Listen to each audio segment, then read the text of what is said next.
Welcome back to another Crizzy's Corner. First, I just want to say I'm sorry for not having a video for y'all last week. I've just been so busy with packing and getting ready to go back to my HBCU. So it's just been a minute, y'all. But here we are back again in a whole different setup. We are not in Crizzy's Corner. But today we will be talking about our experiences at our individual HBCUs, and I will let my two friends introduce themselves, Cam and Ireland. Hi guys, I'm Camryn. I have a channel as well. But I go to Claflin University, which is an HBCU in Orangeburg, South Carolina. I am a biology major minoring in chemistry with plans to be a doctor. Not plans, I will be a doctor. So yeah, that's me. My name's Ireland. I go to Spelman College in Atlanta, and I'm majoring in health science.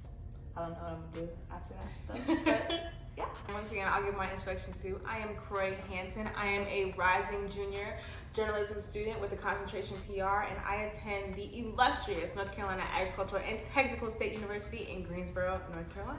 So first thing I want to get into when we do this video is just want to ask this one quick question.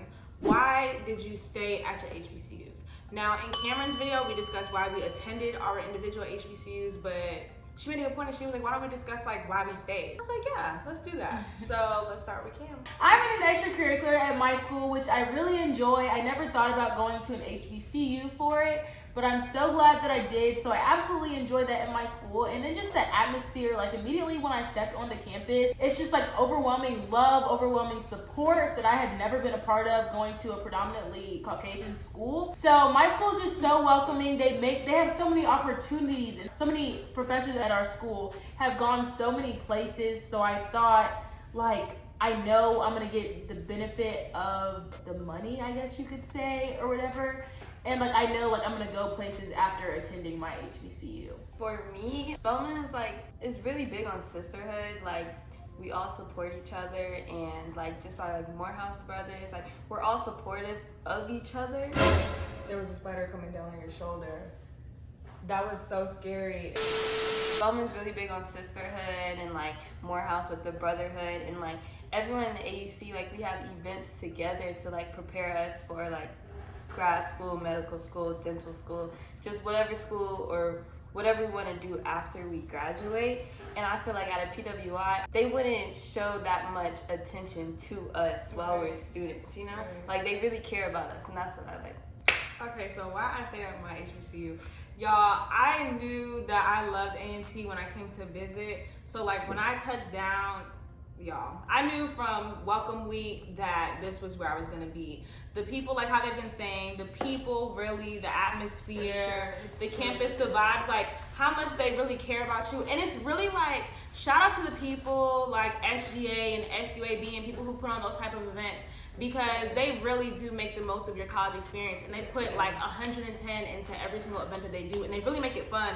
And not only just fun, like how Ireland was saying, like our career fairs and stuff like that, they really try to put you in the position to succeed once you leave there.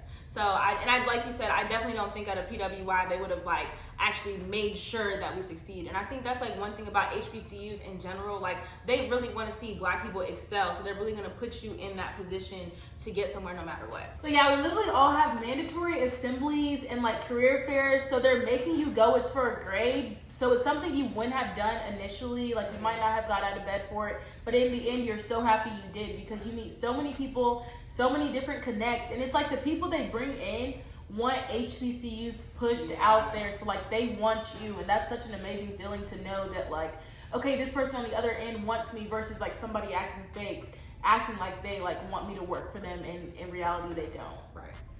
Since I mentioned welcome week and NSO and my stuff, that is what the next topic will be on. So for those of you who don't know what NSO is or welcome week is, NSO is stands for New Student Orientation, and sometimes like, so for me at A&T, mine was like during the summer, and they broke them up into like different pieces or whatever, and it was like different people who came at different times throughout the summer. But for them, like it was a part of y'all's welcome week, y'all NSO, right? Yeah, we moved in a week before everybody for else. So. Ready, and y'all can expand on y'all's experience at NSO and why y'all loved NSO so much. We do our like student orientation week. The freshmen get on campus a week before, and basically what it is, it's a chance for you to get comfortable in your HBCU before everybody else comes. And like it's a series of different events. You basically on your major, they break you up for some things, and then other things you're just in a random group of people. So you get to meet people in your major prior to going to class, and then you also get to expand and meet other people. And we have so many different activities. Like we'll have like a gym jam, or like we'll have a guest speaker, but like a comedy speaker, something like that. You get to see where the CAP is, what time the CAP opens. You get to meet your orientation leaders, which are literally so fun. Like it was such an amazing time. Like I loved every second of it. We had meltdowns. What is a meltdown? Can you explain to us? Yes, a meltdown is, we have like our Panther Plaza. So basically we have meltdowns on Fried Chicken Wednesday as well, which we talked about in my video. But basically a meltdown, you have a DJ. It can either be at night or in the day. You put on your best fit, usually for the ones in the day. At night, it's a little more chill, and you just dance. Like, we have a DJ, you dance. Yeah, it's just a good time. And also, during orientation week, every year, every freshman class gets a dance. So they'll teach you your dance, and it's literally so fun, because, like, at all the other events, they'll play your freshman class song, like, no matter if you're class of 2019 or class of 2020. They'll play your song, and then like it's so fun to see like everybody doing the dance, or like upperclassmen or underclassmen like learning other people's dance, if that makes sense. So yeah, it's just a good time, and like it just makes you feel welcome and like confident when school actually starts, because it's not like you're pushed into the storm. You like already have a feel of what's going on. Ours was just like Camryn said, we moved in a week before, and like AUC is like a whole, but like each school is different obviously. So like Spelman, we had a different NSO from Morehouse, and like they did their own events basically. So when we first got there, we moved in, and we had to be done moving in by like 7 p.m., which was annoying, because it's like I need all day. That is late. Well, it's late, but it's like to get all of your stuff in, like to get settled. Day. Do you have like hours, or is it all day to 7? Well, I had to move in at 10, but I didn't get there till 12 because like all the traffic and stuff like that. So yeah, we moved in, and then we have like a little welcome session, and we all meet in Sisters Chapel, just dance and stuff like that.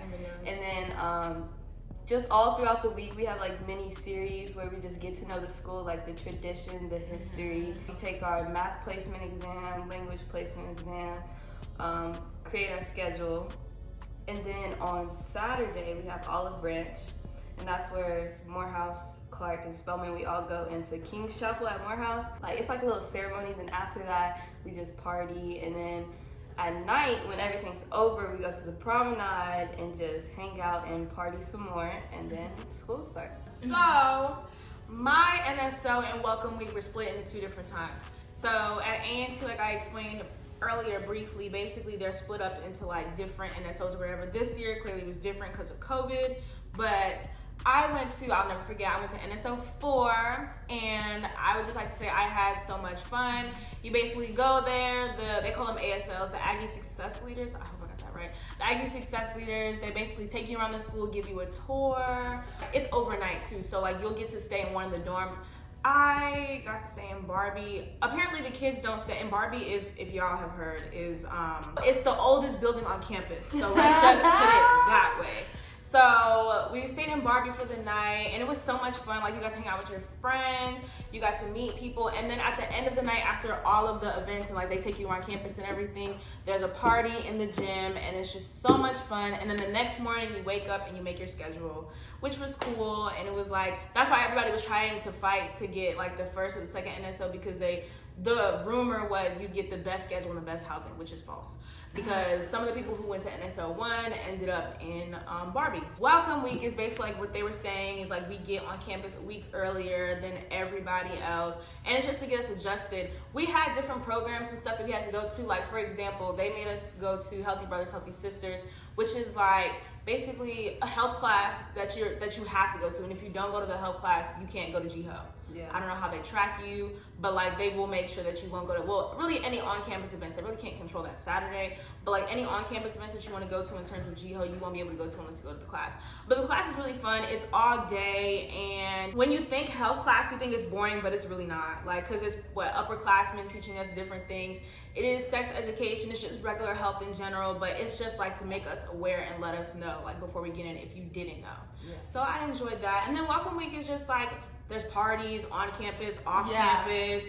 What? Because they know the freshmen are coming, so they have to have. Yeah, you have to be careful. That's one thing I completely forgot about. Be careful because like people know that it's people know that it's like welcome week, freshmen coming in. So some people are like that, you know, guys like trying to get freshmen. So just be careful and stay with a group of friends. Yeah, definitely. Because you don't know the area at first, you know. So you might think you know, but you don't. You really don't learn it till like the end of the semester. Like that's when you really consider that you learn it, because like you find a new place, especially in Greensboro, you'd be like, where? Especially like and the stuff like everybody will talk about places that like are like hangout spots, and you're like, what?